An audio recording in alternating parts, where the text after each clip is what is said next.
Yeah. Tao sa'yo na... Kahit ako din eh. Naano rin ako eh. Kasi one time, kaya ako siya tinuloy-tuloy. Kasi may nagsisend sa akin ng video, ginagaya niya ako na mga ginagaya nila ako. So tawa ako ng tawa. Sabi ko, ito pala yung tama nito sa iba. Nung ginawa na siya. Nakita, kumbaga fan ka nung panahon na yon. Kumbaga ikaw yung nanonood naman ngayon.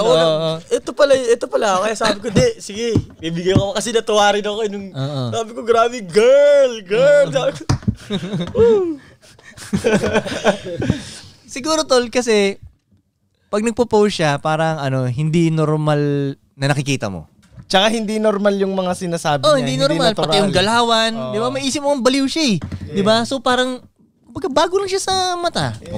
Di mo siya yung natural na naririnig sa araw-araw. Diba? Kasi kung isipin mo, mag-post siya ng parang normal lang siya. Feeling ko nag-matter sa pangalan niya.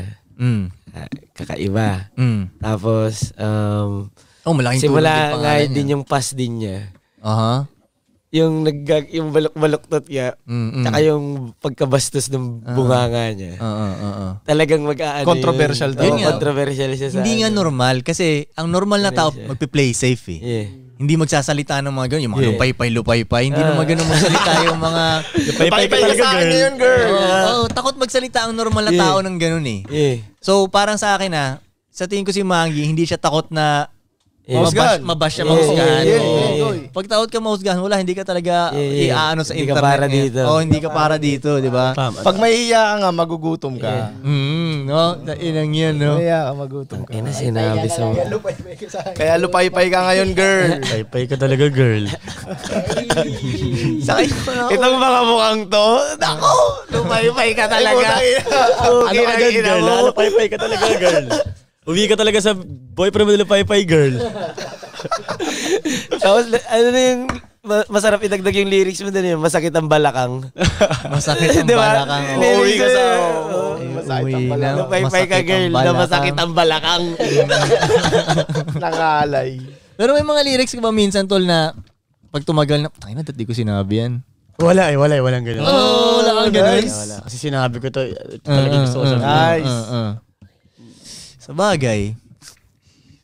Hindi, ako masasabi ko naman, may mga lyrics ako dati na masasabi kong, hindi na ako yan ngayon. Ayun.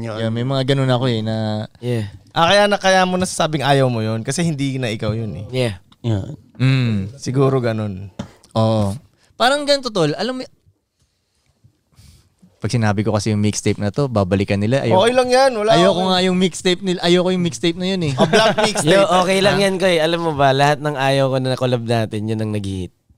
Ngayon. Kaya pag sinabi mo yan, baka mag-hit yan. Sabihin mo. Wala akong pakialam sa